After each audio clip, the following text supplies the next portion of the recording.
Okay, good afternoon. This is Richard Hsu, host of Hsu Untied, and today I'm really thrilled and honored to have with me as my guest Phil Cousineau, who's a freelance writer, documentary filmmaker, independent scholar, worldwide lecturer, storyteller, creativity consultant, probably many other titles. Phil, welcome to the program. Thank you, Richard. It's a pleasure. Now, Phil, when you first agreed to be a guest on my podcast, I of course I've known about you for a while and you've been on my radar, but I had trouble figuring out what we're going to talk about because there's so many things we could talk about. But let's start with, one of the things that you are most well known for, which is your relation with Joseph Campbell, because obviously you wrote that fantastic book. But tell me a little bit about, how you got to know the great late Joseph Campbell. Certainly. First, excuse me. First, I'd like to begin by saying that I grew up on the streets of Detroit, or Detroit, as we would call it, the French pronunciation. Mm-hmm. And I was raised in one of the last households, I would guess, in the 1950s and 60s, in which we actually read books out loud together. Can you imagine that? Wow. We had a 5-foot-tall Philco black and white TV that broke. My father kicked it down the stairs into the basement and said, triumphantly, we are going to read books out loud. And so we did Thursday, Friday, Saturday nights when I was growing up, from about 10 to 13, 14 in there. So we read the classics, the Greek myths, the Irish fairy tales, but also Melville, Mark Twain. So stories got into me very early on. It was part of my life, both as a budding author, but also even as an athlete. I was a jock, but I loved the stories behind all of this sports, and then slowly began to learn to turn my life in Detroit, which was involved with sports, scholarship, but then also I worked in Detroit factories. Everything I ultimately learned was a story. Mm-hmm. It's like that famous line in All the President's Men where Woodward and Bernstein bring the news about Watergate, toss it on Jason Robards' desk, who's playing the famous publisher there. And then Robards looks at it and says, but where's the story? In a sense, that's been my life. So I graduated from journalism at the University of Detroit and then traveled the world for almost 3 years. One country, one culture to the other. By the time I came back to America, I settled here in the Bay Area and you remember that famous line by Socrates, the beginning of wisdom is to admit how much you don't know. Mm-hmm. That's how I felt. I had this great degree in journalism from one of the best schools. I still didn't know enough. So I did construction here, painted 44 Victorian houses, and at night read a book a night for 7 years. Ultimately, I got a chance to teach screenwriting of all things at the American Film Institute. And how did I get that? Because I had what I felt at the time, early 80s, was a unique take, the myth behind the movie. So for a number of years, I taught a course with a couple of partners at the time called Myth, Dream in the Movies. And that led to an encounter with a student who said to me after a workshop, I'm working with Joseph Campbell, who you tend to quote a lot. And he said, and we've been filming him for a while, but we don't quite have the story. Would you like to meet him personally? Oh, wow. And there I was in my early 30s. It was one of those great moments. I felt like the guy on the couch in front of the TV with the speakers blaring and his hair is rushing back. When I met Campbell, who I had by then read every word of his 35 books. Why? Because here was someone who was doing what I wanted to do. By definition, that's the meeting of the mentor. When you meet either the basketball player, the guitar player, someone who embodies your future self. And that's what Campbell was to me. And in a sense, I met him halfway, never tried to compete with him. He didn't suffer fools gladly. And I got the chance to write the movie about his life, which we ended up calling The Hero's Journey. And what I loved about those encounters with him, both personally, we would meet here at the the Redwood Room in the old Clift Hotel. And we would begin by saying, so Joe, you want to carry on with our long conversation? And by this, we ended up meaning that moment when you begin to talk about things I believe that human beings have talked about since the Paleolithic caves. The death of your parents, the meeting with your partner, the moment when you realize what you were born to do on this green earth. That's the long conversation. And because I was so vigorously ready, full of travel, full of Joe's own writings, I got the sense, it took years to tease this out, but I got the sense he thought he was meeting his younger self. And that was electrifying for me, that, as he often said, culture proceeds by conversation, which I think changed my life when I heard that, because in my travels around the world, I would spend my time in Greek tavernas, Irish pubs, Paris cafes. And what do you do when you're traveling? Ideally, you have encounters with beauty, museums, art, culture, but somewhere along the line, you have to meet someone that you can have the conversation with that brings it down and into your heart. So that's what Campbell was for me. I ended up working with him for 5 years on the film. We released it in May 1987, and somehow it talked to the zeitgeist, the spirit of the times. I think that's a wonderful word from the Germans, in which occasionally there was a cultural moment when the teacher arrives. It could be a Taoist priest, it could be a filmmaker, Orson Welles. Sometimes it's an athlete in our times, but at the moment in the late 80s when we released our film, coincidentally enough, right in the same month where Bill Moyers released The Power of Myth, that 6-part film that changed American television forever. I think what it was speaking to was a moment in which we realized we had just about peaked with our obsession with youth culture. Constantly pandering to youthful concerns. And what the culture needed, as we were learning from poets, actors, actresses, philosophers, sometimes politicians, was we need some mature wisdom here.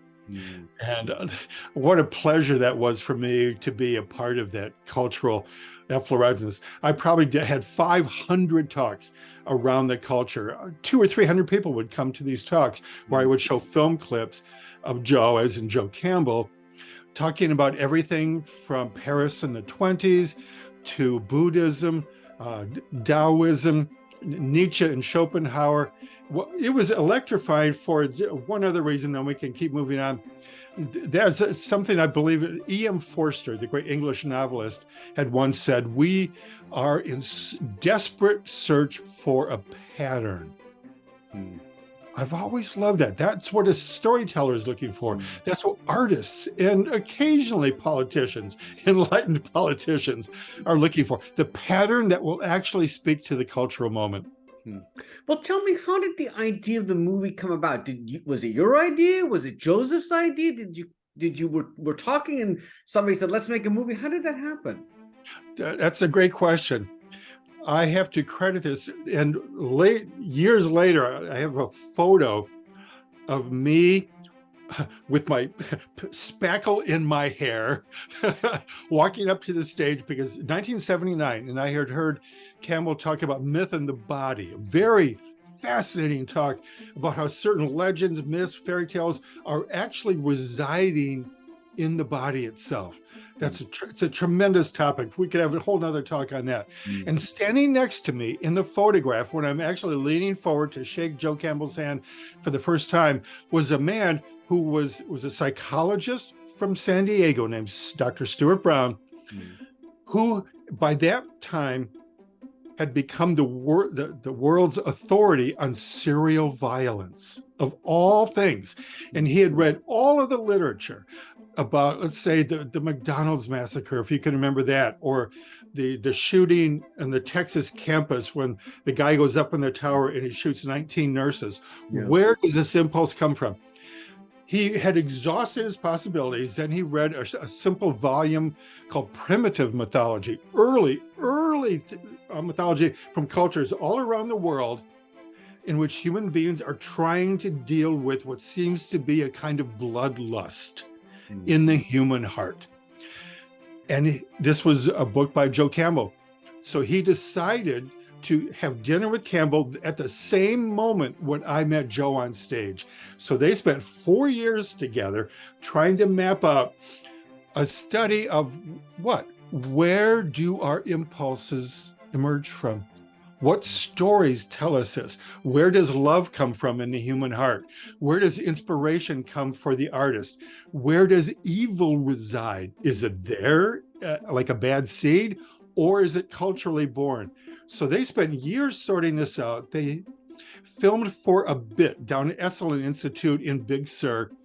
And as sometimes happens in the world of documentary films, the movie just didn't work. That's when this other producer found me, a younger guy who could look at Joe's work in mythology from the point of view of sports, literature, poetry, religion, all of these different subjects. And they hired me to come down to San Diego and spend a full weekend with, essentially, this is the moment of the meeting of the hero, right? How often do any of us get to meet Babe Ruth or Orson Welles or Joe Campbell? It was a rare moment. But I went in like I did when I was an athlete, trying to meet someone halfway, not with any kind of hierarchy, but like this. So I essentially said, we need to start over. We need to interview people, Joe, that you influenced. So I got George Lucas to agree to go on film and say, I would still be writing Star Wars today if I hadn't met Joe Campbell and learned about his work. James Hillman, the greatest psychologist since Carl Jung and Sigmund Freud. Many of the great authors, psychologists, and even sports stars who had been influenced by him. And then I said, we need to use the medium and bring in as much art as possible, because Campbell's work was unusual in the sense that he often turned to artists, Picasso, Matisse, Michelangelo, Rembrandt during the earlier centuries, to illustrate what? The mythic forces in the human imagination. And Joe immediately signed on. He loved the idea of bringing art together with storytelling.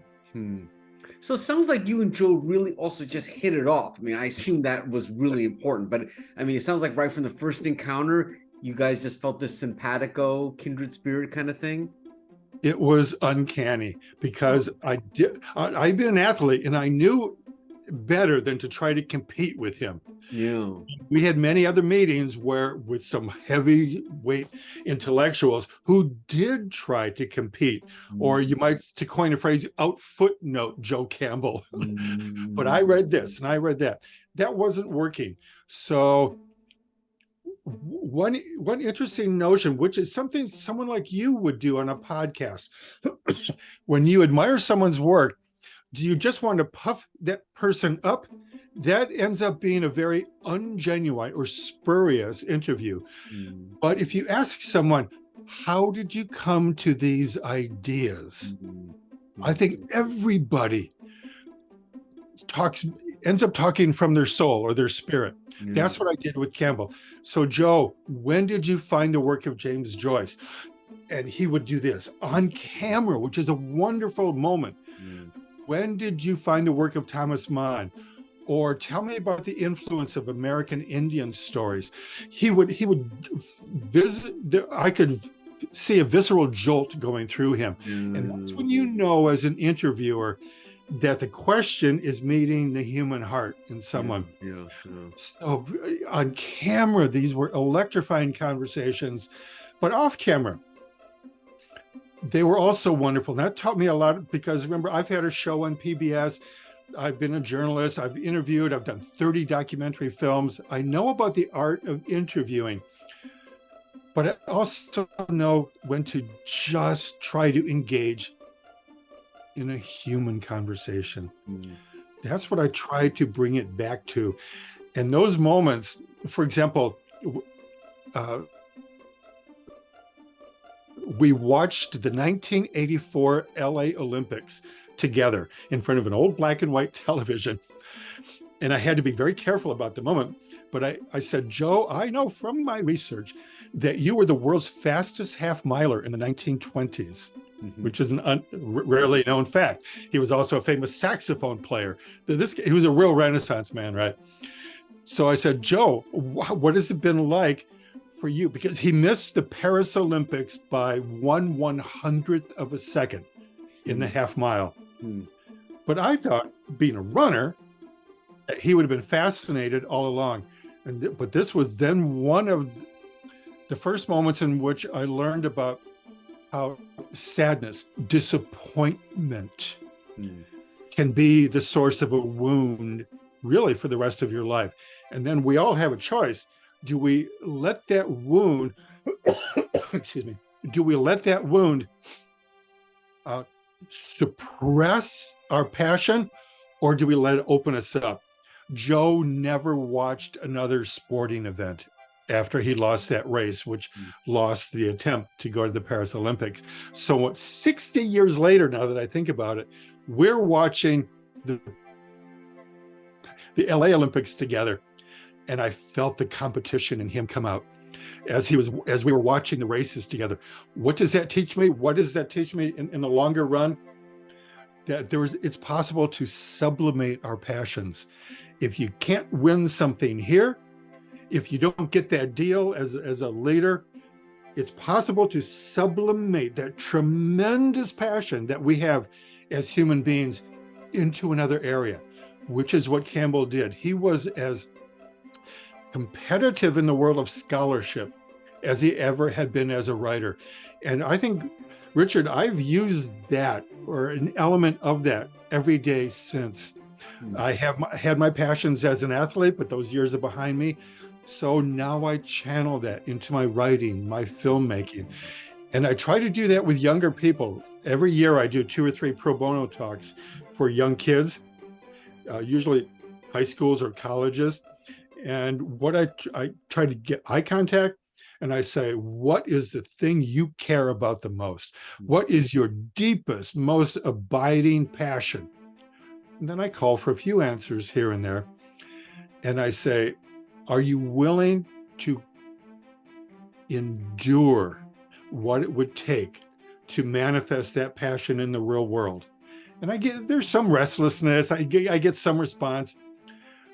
And then I add one thing that might be useful to some of your listeners here, that when I was in writing school, I was taught about the necessity of having discipline.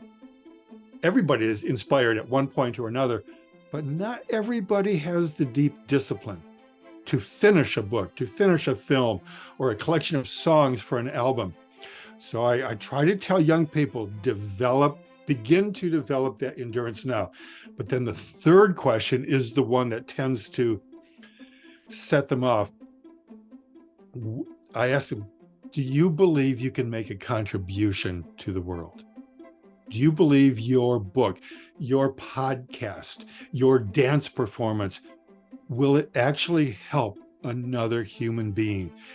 And Richard, this is such a deeply satisfying moment for me, because I come to realize most teenagers, 20-somethings, are never asked that question. No one has ever told them that you too can make a contribution. And I give my old buddy, my mentor, Joe Campbell, some credit for that, because when I began to share with him what I was doing with the hero's journey, teaching people how to use it in the movies, and I'm still consulting at all the movie studios, Pixar, Lucasfilm, Warner Brothers. You know what he said to me is, I am now telling young people this. Phil, that was marvelous. In his great Bronx accent. Phil, this is marvelous. Just make it your own. What a beautiful piece of advice, right? For someone in business, for someone on a sporting team, make your work unique. Yeah, interesting. Let me ask you, I mean, obviously it must have been amazing to get the insights of Joseph Campbell working with him. I mean, it sounds like you guys just you saw the world in such the same way. Did he ever express to you how you might have expanded his thinking in any way, or did you see that? I'm just curious what influence you had on him. Oh gosh, I've done hundreds of interviews on Joseph Campbell, but I've never been asked that. So I know we're cooking now. And I have to trust, excuse me, I have to trust my intuition with that.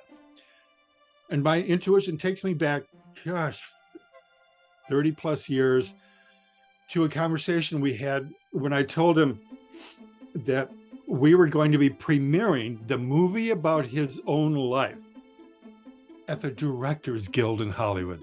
Mm-hmm. And geez, we invited James Earl Jones, who was the voice of Darth Vader in Star Wars, which Joe helped inspire. Mm-hmm. George Miller was there, who had directed The Road Warrior. Remember those films with Mel Gibson? Mm-hmm.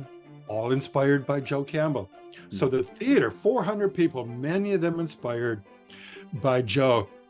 And when I told him the power of this model of the hero's journey, which parenthetically we can simply say is the journey of the self, the journey of the soul. Who am I in this world? What powers am I up against? Do I have the endurance and the courage to go down into the dark night of the soul and reemerge again?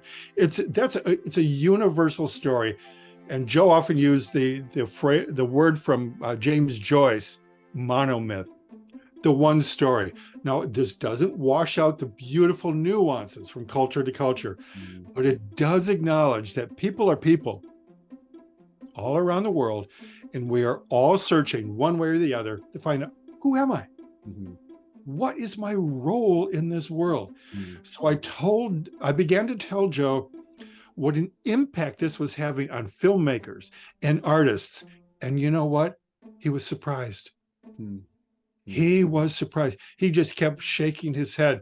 I can't believe this. I thought I was only writing to other scholars and a few college students. Mm-hmm. And then I began to roll out the names of people. Kurosawa, influenced by Joe, the great filmmaker in Japan. Who was it? Edward Hopper, Georgia O'Keeffe, Alfred Stieglitz, photographers, and naming all these people in the arts. And he was genuinely surprised. So when we would meet for a drink in New York or San Francisco or where he lived at the end out in Hawaii, I could tell he was edging around a bit to find out, did I have any more anecdotes about people whose work had been influenced by his 50 years of scholarship? And I find that really touching. Yeah. Because I think it's a signal that says his heart was in the right place. Mm-hmm. You're doing something that inflames your heart. You believe in this. And what is that belief? Just very briefly, he had announced this theme that I think is very helpful for us all these decades later. 1949, when he wrote the most famous book, The Hero with 1,000 Faces, and he said, for decades, generations now, scholars have been focusing on what is different between people. What is different from, let's say, the Chinese from the Japanese from the Koreans, the Americans from the French, whatever it might be. That's the focus in scholarship, was how almost inseparable people were. And Joe announced in 1949, I am here to help point out what he called the correspondences. Look at all the similarities between us. Frankly, in my own scholarship, I haven't found anyone else who did that for maybe 20 or 30 years later. He was out there first saying, these divisions are what send us to war. Mm-hmm. These divisions where I'm going to say, you are not like me. I am unique, which generally means my people are special, appointed from God, and so on.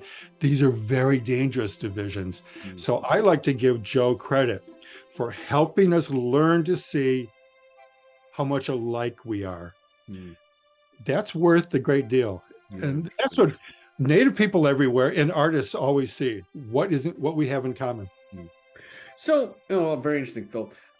So why don't let's turn now. Tell me in your words. I mean, I've heard this, many times described what the power of storytelling. Why does storytelling resonate with us so much as human beings, as people? Let me hear from how do you assess that? Thank you. Wonderful. This is my bailiwick. I love this kind of conversation. Excuse me. I like to think of a story as a circle. Mm-hmm. A circle is one of the oldest symbols for the soul, the deep, deep essence that is in us, what Eckhart called the divine spark from God or the gods, depending on your allegiance. And so I then divide, again, this is a kind of a mind game, but it's helpful. What is in the upper quadrant of the circle is what I call the overstory. What is underneath that line is the understory. The overstory is what science gives us. It's what journalism gives us. Those are, as Jack Webb said in Dragnet in the 1950s, just the facts, ma'am.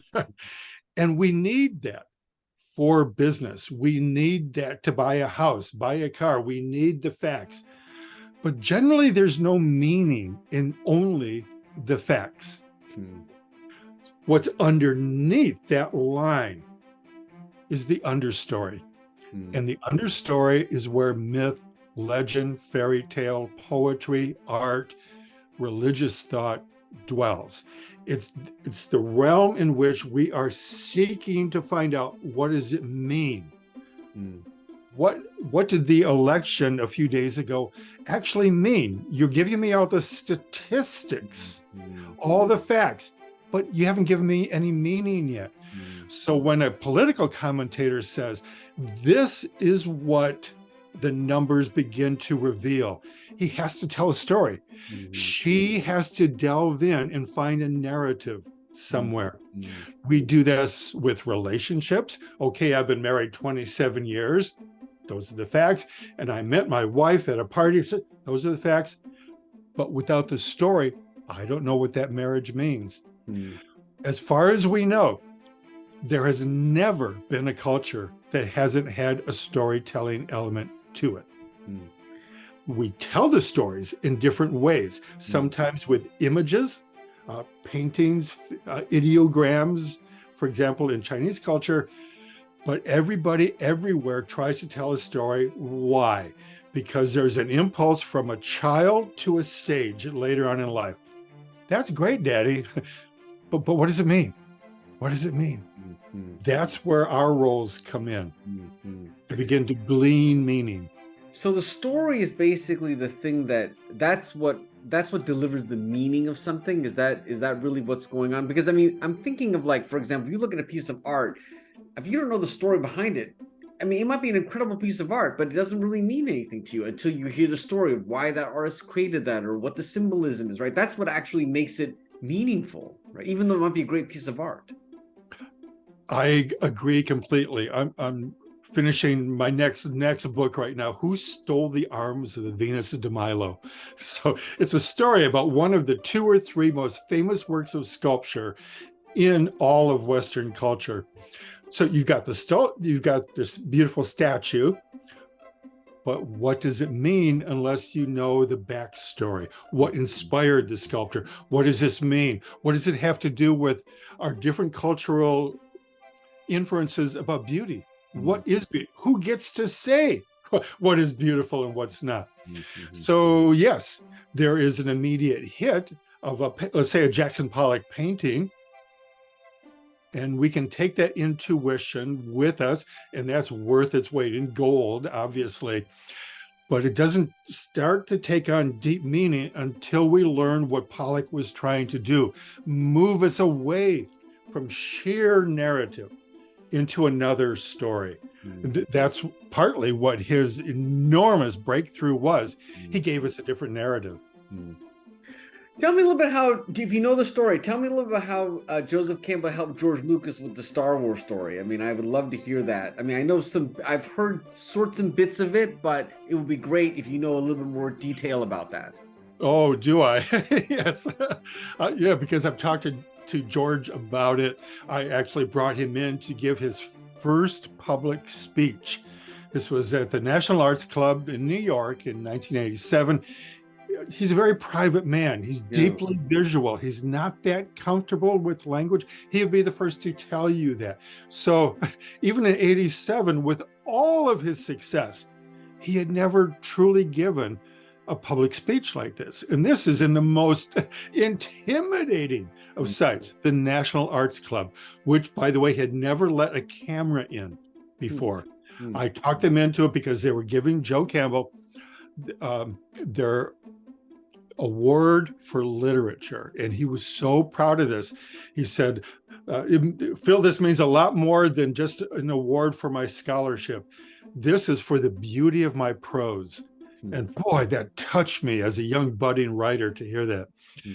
So George comes in and he agrees to give a talk.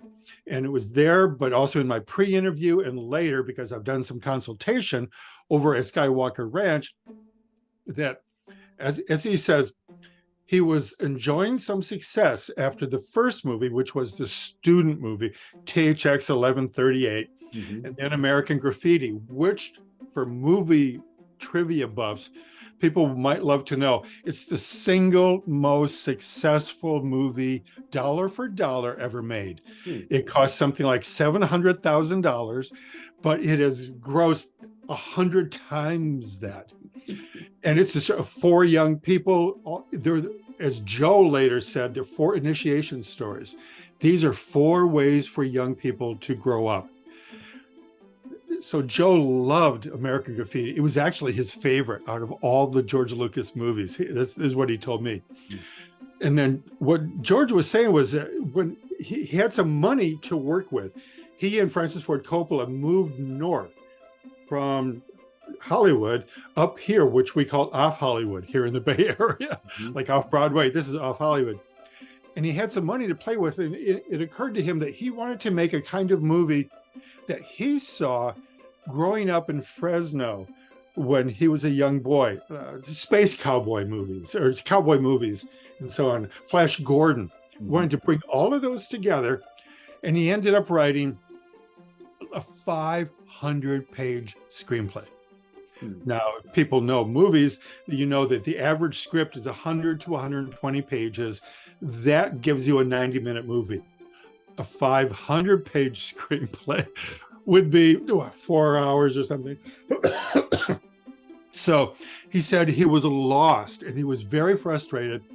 And someone then, listening to his woes about being a famous filmmaker, said, you need to hear this little audio cassette of Joseph Campbell talking about the hero's journey. And George told us that he went home and it sat there for weeks and weeks and weeks as he was writing, and the script was growing like an accordion, wider and wider and wider. And he got so frustrated one night, he said, I just slipped that audio cassette in, and Joe told me about the 3 stages of the hero's journey. Life is not working at home. The hero is restless and decides he needs to change. He needs to go on a quest, an adventure. And when he leaves, he meets allies, and then he meets some people who are trying to thwart him. All adventures are about the powers that are keeping you home. They don't want you to go on that adventure.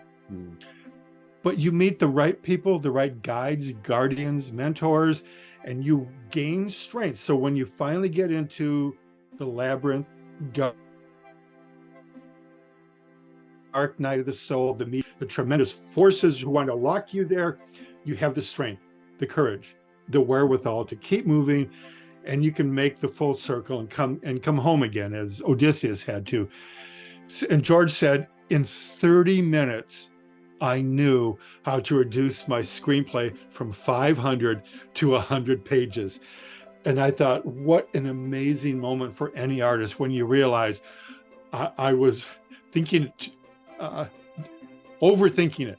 Yeah. I was stretching it, making it far too complex. And then one word from someone that you admire out there in the world. That's the meeting of the mentor. And George says in a famous line in our film, The Hero's Journey, he says, I would still be writing Star Wars today if I hadn't met Joe Campbell. So when George then realized he makes the 3 movies, he finds out that Campbell is coming here to the Bay Area around 1985. We are just finishing up our film. I'm talking to his people. Are you using this shot from Star Wars or this shot? Can I use this one? Back and forth. Excuse me. George finds out that Joe is staying at the Clift Hotel here in San Francisco and says, I will send a car for you and we will helicopter you over here to Skywalker Ranch so that you can watch all the movies that you inspired. Can you imagine a moment like that when you realize decades of your work have coalesced and then created some brand new thing you never anticipated? For Joe told me, I was with him the night that the helicopter brought him back into the city. And Joe said it was one of the proudest moments of my life because I could see the pages of my books come alive on the movie screen. So Phil, I want to ask you, when you kind of look at your career and you know where you're now with this wonderful vantage point, I mean, do you ever kind of marvel at this? You know, it's almost like this brief moment in time you had this almost accidental interaction. You're teaching a screenwriting class, a student mentions this off chance meeting. I mean, and then your whole life is really just changed. Does that mean talk about a life-changing moment. I mean, how does that, when you sit here and kind of reflect on that, doesn't that just still amaze you today? Thank you for that. Yes, it still does. And yet it also fits into my deep abiding love still for Greek myth, the Greek stories. I lead literary tours to Greece every other year. I alternate between Ireland and Greece. And what I find out in the old Greek myths is that the belief in one's fate or destiny is half ruled by the passions of the human heart and half ruled by chance. Chance plays a huge part in the old Greek stories, but frankly, in almost all of our Western literature, the chance encounter. What drove you to that cafe that night when you met your future wife, when you met the future teacher? So when I look back, I see that many of the seeds were planted early on. I was taught to love storytelling, literature, Greek myths, also sports. And there's something that has driven me. The Greeks called it the daemon. That's kind of the second soul. It's this passion that says you have to do this or your soul will shrivel up and die. That's been in me since I was a kid. And despite tremendous odds throughout my life, I have kept on and I keep meeting my heroes. I loved baseball growing up in Detroit. I ended up being friends with a couple of the World Series heroes from the Tigers in the 60s. Why? I followed this passion. And this is part of that little aphorism that became a bumper sticker. Joe would have been mortified, but the line was from my interview, by the way, with him. Follow your bliss and doors will open where there were no doors before. And where there are doors, there will be palaces. What he's trying to say, which he said in another lecture, follow your fascination. The deep enchantment in your life. It could be baseball, it could be dance, it could be political activism, sexual rights, whatever it might be. If you can follow that, the world in some mysterious way comes to you. That's what I love. And I think all great leaders teach a variation of this. Don't just follow what's going to make you famous or what's going to bring a lot of money into your coffers. Follow what gives meaning to your life. And it's happened over and over again when I get a phone call from Warner Brothers. Would you like to come down and talk about the hero's journey of Superman or Wonder Woman?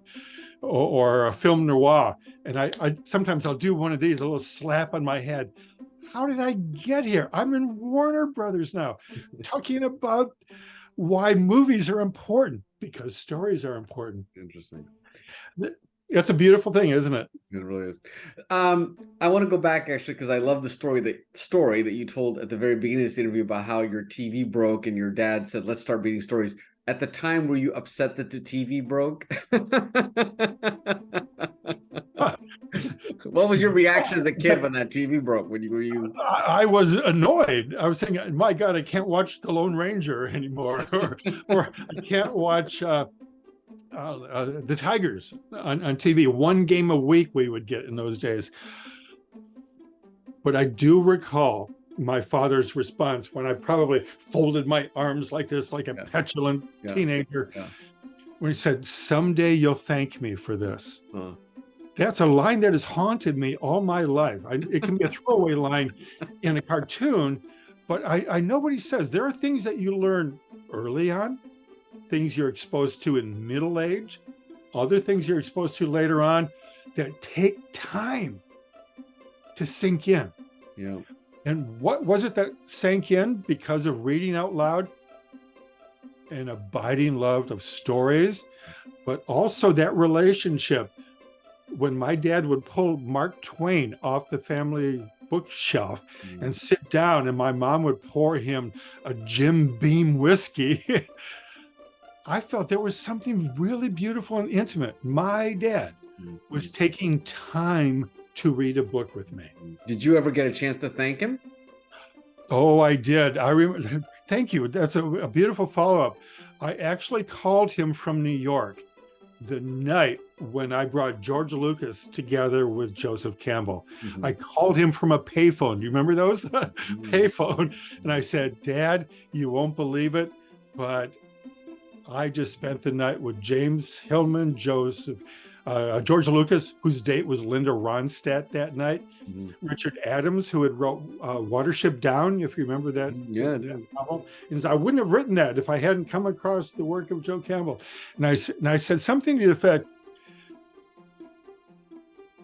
"I wouldn't be here, Dad, if we hadn't read books together." And there was this long pause, which was very unusual in our relationship, when he said, "Thank you for saying that, son. Thank you." So just one note on that. I think it's so important for our listeners. I have hitchhiked on that moment for the rest of my teaching career, when I have said, with people who are stuck in their book, their poem, their script, their painting, their song collection, I said, "You're stuck." Often we are stuck because we stopped expressing our gratitude for the people who helped us get here. So I want everybody to take out a piece of paper. I want you to write 2 paragraphs to the person who first recognized the talent in you. It could be your basketball coach. It could be your flute teacher. It could be a grandmother who read to you. Don't even think about it. Go. And those moments, Richard, are just emblazoned in my mind. There's always someone in our life who we forgot to thank. You know what I'm saying here? And to express that gratitude, to express that moment, "Dad, I wouldn't be here without you," can help us get back on track. I think that's pretty important. I have a quote that you might like. You might have heard this. There are 3 stages, and this has to do with relationship with your parent, but this is by father. There are 3 stages in life. The first stage is, "My dad can beat up your dad." The second stage is, "Oh, Dad," and the third is, "My father used to say." Don't you like that? Oh God, that's wonderful, wonderful. Yeah. Is that? Do you know where that's from? I don't know. I've heard that, and it just kind of encapsulates. That's exactly what it's like growing up. You first see your dad as this big guy, and then he's all wrong, and then you realize, wow, you learn things from him. I have an equivalent moment. Years ago, I worked with the famous poet Robert Bly, who was one of the the greatest poets of translation in our time. He also wrote Iron John and helped launch the whole men's movement. So we were in a poetry workshop together. And at the end of the day, some young kid in the back of the room raised his hand and said, "Oh, Robert, nobody recognizes my genius. Nobody will publish my poetry." And Rob Bly was a big man. He looked at that moment like a bear just swatting somebody down to the ground. He said, "Stop complaining. Stop complaining." He says, "We never grow up until we stop blaming our parents." There you go. And by parents, they're literally a parent, but also parents and authority figures. Even until you stop blaming the publishers who won't publish you. The moment you start taking responsibility for the choices that you've made, the path that you've taken. But it's hard for any of us to come to this on our own, isn't it? This is why these podcasts are so important today, why it's important to have living conversations with people in the cafe at Taverna over Thanksgiving dinner. Mm-hmm. We learn who we are by the foreground and the background of the people around us. Mm-hmm. So Phil, look, you've done so many incredible things, and I mean, we could talk for hours about this. What else, do you have any other projects or goals you're still trying to do? Or at this point, I don't want to say you've done it all, but I mean, you've done so much, but tell me if there's any specific things any mountains you've yet to climb or still want to climb. Yeah. Thank you for that. I'm about to set off on a book called How the Odyssey Can Change Your Life. And it's in response to many years of loving that book, but also my travels around Greece. That's all great, but those studies can be preserved in amber, so to speak, where you have this kind of, the danger is a precious love of art, a precious love of the old myths, the old stories. This is different, and it's because the central metaphor in that ancient myth, the Greek myth, is unchanged and still more important than ever. How do we get home again? That's what that 3,000-year-old story is about. Odysseus has been off at war in the Trojan War, and he's done some despicable things, as well as being a hero, as well as being what the Greeks have always regarded as the shrewdest, the most cunning of all ancient heroes. But he's done some things that he shouldn't have, and he now needs to earn his way home again. So I'm taking this metaphor of home in the widest possible context. Home as in who we really are as a person, but also as a person of culture. I'm very proud of my French-Canadian background. I assume you are proud of your heritage. But if we open that up to say, that's home. Are we really home? Living where we are, living in our story. I know the great travel writer Pico Iyer has written a wonderful book called The Global Soul, in which he says at any given moment, there are 250,000 people in the air, traveling on planes around the world. We are in the world's greatest period of travel, but also exile. People have been driven from their homes in record numbers in our time. Of course, it goes back to the 19th century. That's how the whole Bay Area was populated, people who went in exile. How do we deal with this? How do we find our true home? I think it's going to be an important topic in so many ways. So I need to write this book or it will kill me. That's a part of the creative urge. William Saroyan, who wrote The Man in the Flying Trapeze, a great playwright, short story writer, said, a writer is someone who can't write. I love that double negative. Right. It's this power that says something, I'm betraying something in myself. If I don't finish this book, this play, this radio show, whatever it might be. So the Odyssey book is very important for me, but also what's ahead of me is a compilation of what I'm calling, in honor of my old friendship with Joe, the long conversation. And it will be a series of 40 encounters with people who changed my life. In the sporting world, in Hollywood, when I was working in a steel factory in Detroit for 4 years, when I worked on a kibbutz in Israel, working with people who had escaped the Holocaust. These are encounters with people with whom I had a conversation that I'm still thinking about years and years later. And I hope with a book like that the conversations will be inspiring enough or genuine enough to say, I need this in my own life. You know what I'm saying with that? It's one thing for us to have fun and be inspired. I like to think that every creative thing that you and I do, Richard, inspires someone else to have their equivalent.